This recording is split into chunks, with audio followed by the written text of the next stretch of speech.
oportunidad de las primeras jornadas también presentamos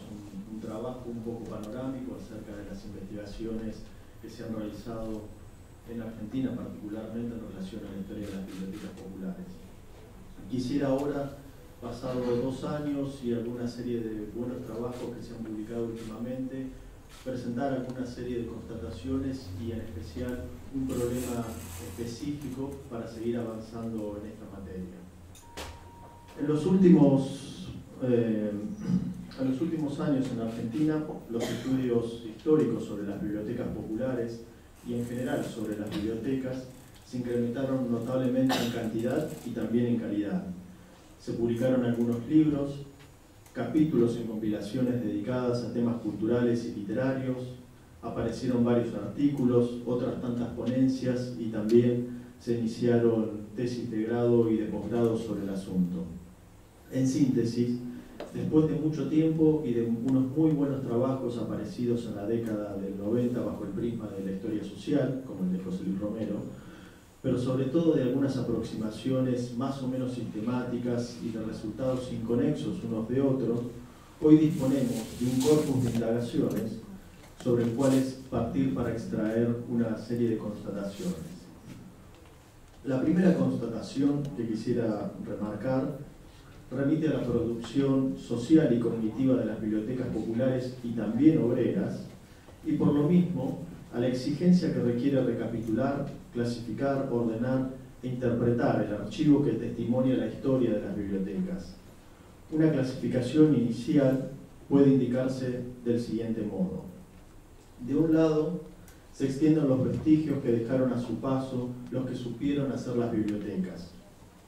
Esto es, actas de comisiones directivas, registros de lectores, estadísticas de préstamos, reglamentos, estatutos, memorias de gestión, libros de contabilidad, planos, fotografías, publicaciones, muebles y hasta objetos de decoración.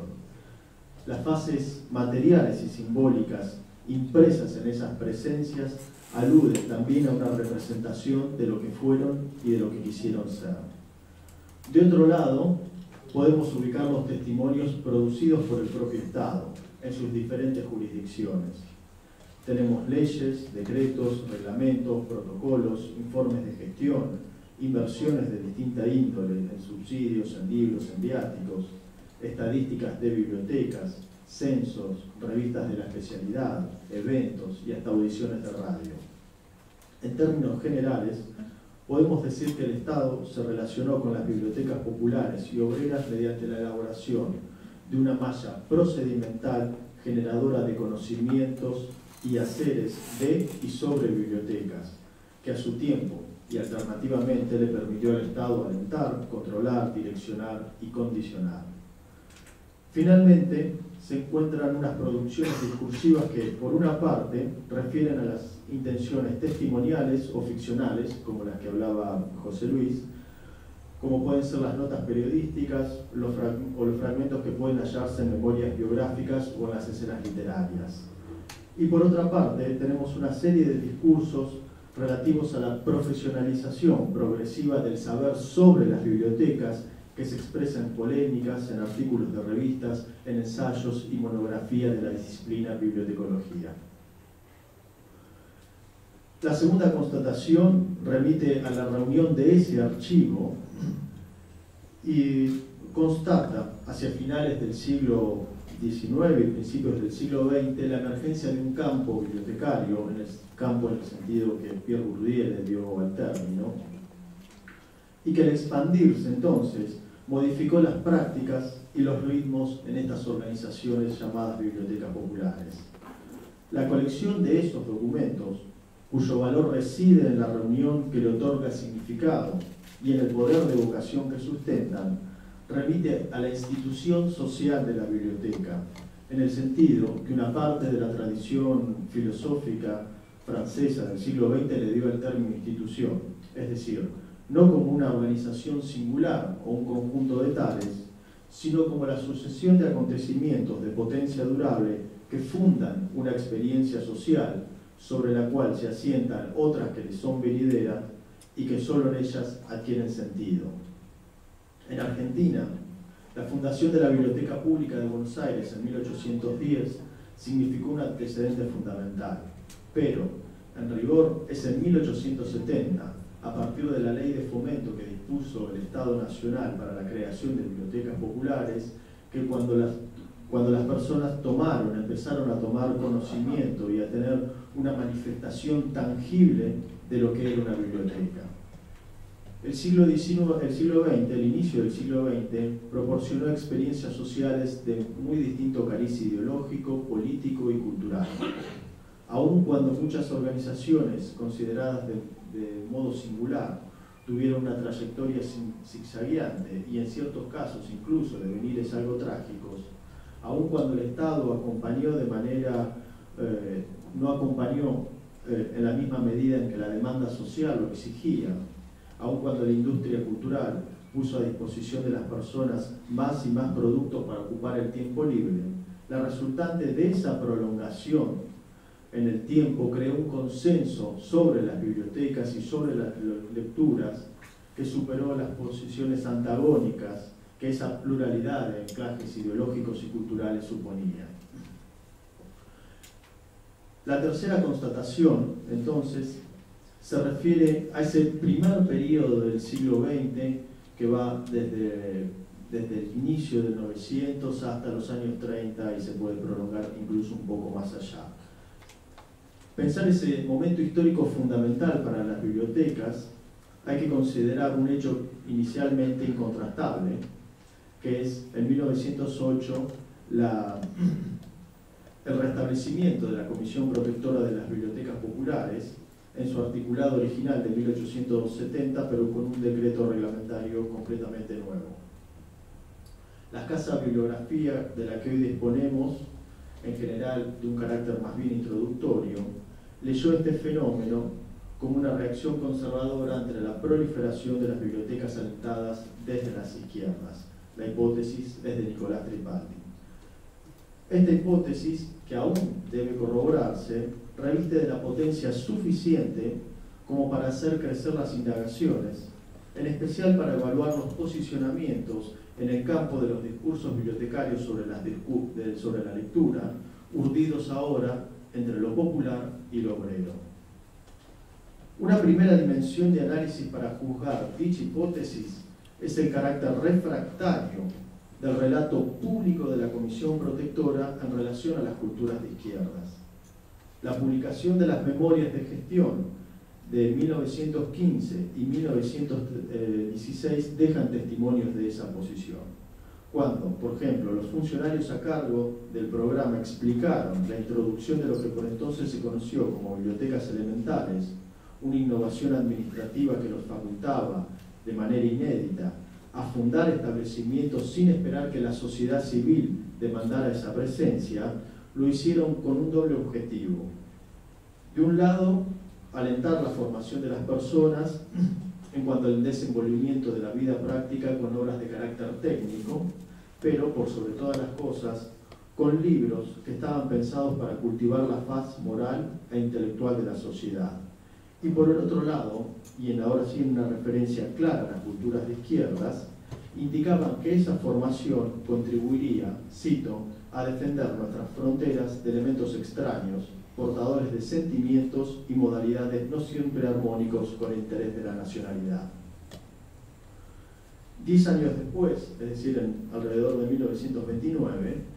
ya producido ese cisma político que significó la Revolución Rusa para el ámbito de las izquierdas y también para la cultura burguesa, el presidente de la Comisión Protectora, autor de las palabras que cité precedentemente, actualizó esa posición con estas ideas en ocasión de la fundación de la Biblioteca Popular número 1000. Cito: la aristocracia moral e intelectual superior es absolutamente necesaria y, si se desdeña o altera los factores, la barbarie de abajo destruye, en irrupción violenta, todas las conquistas adquiridas en siglos de lucha y de sacrificio,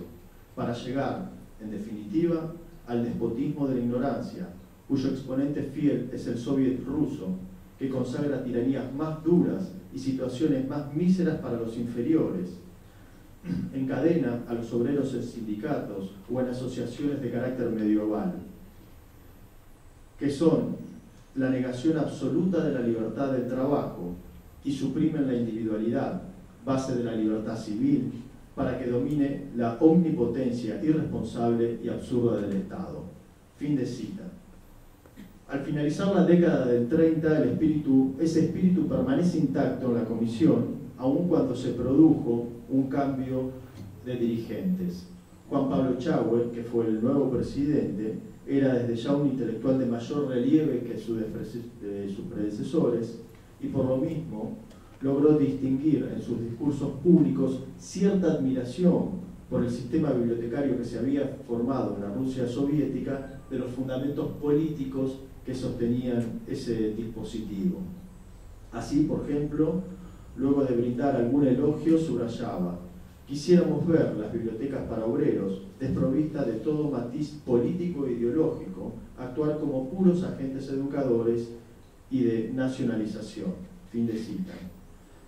Ese actuar puro, que desde ya que de puro no tiene nada, refuerza y prolonga el papel de la biblioteca popular como el elemento reactivo contra las culturas de izquierda, sí, en particular contra las bibliotecas y los círculos de lectura que fomentaban esas pretendidas desviaciones y que, al ocupar un espacio entre las instituciones que procuraban hacerse del tiempo libre de las personas, compitieron también por el público lector al que se lanzó la Comisión Protectora. Un segundo parámetro a través del cual se puede analizar y juzgar la hipótesis que propone la restitución de la Comisión Protectora como una reacción conservadora a la proliferación de las bibliotecas alentadas desde las culturas de izquierda y más allá de esta cuestión, evaluar también la serie de tensiones que ponen a punto aquellos que se disputaron la legitimidad en el campo bibliotecario de la lectura es, con todo rigor, la delimitación de las diferencias y oposiciones que entre un polo y otro quedaron establecidas. En este contexto, Nicolás Tripaldi observó que los anarquistas se mantuvieron al margen de la política estatal inaugurada en 1908. Y esto tal vez por varias razones. En primer lugar, porque cuando la Comisión Protectora efectivamente comenzó a funcionar de forma operativa, el apogeo del anarquismo argentino estaba llegando a su fin, según la clásica delimitación ofrecida por Juan Suriano. En segundo término, entre el carácter abiertamente represivo que sostuvo el Estado hacia esos grupos y también la naturaleza refractaria que ellos mantenían respecto de la organización estatal, hace difícil, si no imposible, considerar a priori alguna forma de colaboración armónica. En un contexto hostil, entonces, los anarquistas encontraron serias dificultades para lograr establecer locales perdurables, según la lógica que exige la biblioteca, hecho que no obturó, sin embargo, la formación de espacios de lectura menos fijos y ritualizados de lo que sugieren las representaciones arquetípicas de estas instituciones en nuestro imaginario social. En este sentido, un ensayo reciente de María Eugenia Seitz muestra, a través de una minuciosa recuperación de artículos de distintos diarios anarquistas, cómo la concepción bibliotecaria del anarquismo procuró generar, ante todo, un consenso sobre el valor sociocultural de la biblioteca para los obreros. Las voces que recupera la autora remiten a los jalones principales del discurso sarmientino que asocia a un mismo tiempo la lectura, la biblioteca y el porvenir. Entre ellos, se destaca una férrea oposición de los dos modelos bibliotecarios de la Argentina, que también se refieren al destino último de las inversiones que el Estado hace en esta materia. Uno relativo a la cultura científica y, por lo tanto, minoritaria, el otro vinculado a la cultura popular u obrera y, por lo tanto, mayoritaria. En la mitad de la década de 1870, Sarmiento atacó de manera algo despiadada a Vicente Quesada por sus intentos, que finalmente fueron fructíferos, por constituir la Biblioteca Pública de Buenos Aires como un espacio para la gente dedicada a las letras y a las ciencias. 3 décadas después, un articulista de la protesta combatió con similares argumentos a Paul Grossac por mantener exactamente ese mismo rumbo. Nicolás Tripaldi también insinuó que el socialismo mantuvo, no sin algunas fricciones, una actitud de acercamiento hacia la Comisión Protectora, propiciada por la cuestión más obvia de los subsidios, pero también por las nociones de transformación progresiva de la cultura y de la sociedad que amplios sectores del socialismo compartían. Esta idea de los acuerdos con fricciones tiene un principio de comprobación en los informes de inspección generados por la misma Comisión Protectora. Ayelen Fiebelkorn trabajó en este sentido un interesante intercambio que se produce entre 1919 y 1925 entre los inspectores estatales, Manuel Barton, los miembros de la Comisión, el presidente mismo de la Comisión Protectora de Bibliotecas Populares, Miguel Rodríguez, y los miembros de la Comisión Directiva de una biblioteca ubicada en La Plata, Vicente Tomaso. La autora narra la historia de esas idas y vueltas y en esas idas y vueltas se comprende la historia propia de la institución, que había sido fundada por miembros del Partido Socialista de La Plata y cuyo nombre homenajeaba a un compañero muerto en febrero de 1918 en un enfrentamiento callejero con militantes radicales. De esa investigación que realiza Ayelen Fiebelkorn se obtienen tres certezas que sirven a la hipótesis que es objeto de este análisis. La primera constatación que surge está dada por ese intercambio mismo, es decir, el hecho de que haya existido una inspección apoya la idea según la cual los socialistas procuraron aproximarse a la Comisión Protectora para usufructuar los beneficios de las subvenciones. La segunda comprobación se extrae de la discrepancia que se extiende entre los inspectores y el presidente de la Comisión Protectora. La cuestión no deja de resultar llamativa. Los varios informes lapidarios de Barton, el inspector, que recoge Fiebelkorn, mantienen, por sobre todas las cosas, un sostenido desprecio por la condición política y obrera de la biblioteca, tangible también en las lecturas que se disponían para los lectores. Contrariamente a toda presunción,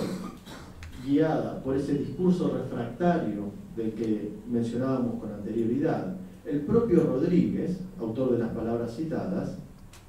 amonestó a su propio inspector por no ceñirse a las condiciones técnicas de inspección, esto es, a las cualidades del local, los horarios de apertura, la disponibilidad de libros en préstamo domiciliario, etcétera, etcétera. Una tercera confirmación se obtiene al revisar las intervenciones de los miembros de la comisión directiva de la propia biblioteca, que debieron esforzarse para no quedar presos de esas opiniones y juicios del inspector. Unas veces lo hicieron reclamando directamente al presidente de la comisión y en otras oportunidades lo hicieron a través de una toma de decisiones algo más drásticas, como lo indica el cambio de nombre de la propia biblioteca, que a partir de 1921, para no ganarse tantos problemas, pasó a llamarse, como se llama en la actualidad, Alborada. Las diferencias y las oposiciones entre la Comisión Protectora de Bibliotecas Populares y las formaciones socialistas son, con mucho, más sutiles que aquellas que pueden observarse con relación a otras experiencias culturales de las izquierdas, como las del Partido Comunista. El problema del obrero, para empezar a cerrar, y lo popular, en términos o en materia de bibliotecas, requiere aún de investigaciones que brinden un conocimiento más amplio de hasta lo que hoy disponemos. Requieren, asimismo, poner en relación ese problema con otras dimensiones de análisis, como pueden ser, en primer lugar, el conocimiento progresivamente profesionalizado que empieza a haber a partir de 1910 sobre las bibliotecas y el crecimiento de la bibliotecología como disciplina en Argentina. En segundo lugar, se requiere, y es absolutamente necesario, una historia de las bibliotecas vinculadas a una historia de las mujeres. Sabemos muy poco sobre el asunto. En tercer lugar, es necesario disponer una relación entre la formación de las colecciones de las bibliotecas y el campo editorial. Asimismo, es necesario pensar cómo esas colecciones construyen las memorias locales, tanto de los barrios como las ciudades. En quinto lugar, es imprescindible trabajar una historia más allá de 1950, los trabajos que disponemos sobre historia de las bibliotecas, trabajos me refiero panorámicos, que encaren esa segunda mitad del siglo XX son realmente escasos. Finalmente, y a partir de un trabajo que publicó recientemente un colega de Brasil, Nelson Japocznik, acerca de la historia de las bibliotecas en Brasil y cuyas características son, en términos generales, similares a nuestra historia, se requiere trazar una historia latinoamericana de las bibliotecas. Con todo, se ha hecho mucho hasta aquí, o mejor dicho, se ha hecho lo más difícil, que es establecer un piso. Aún resta hacer un poco más, o hacer todo el edificio, pero hay, o contamos hoy en día, con un conocimiento firme sobre el cual se puede partir. Muchas gracias.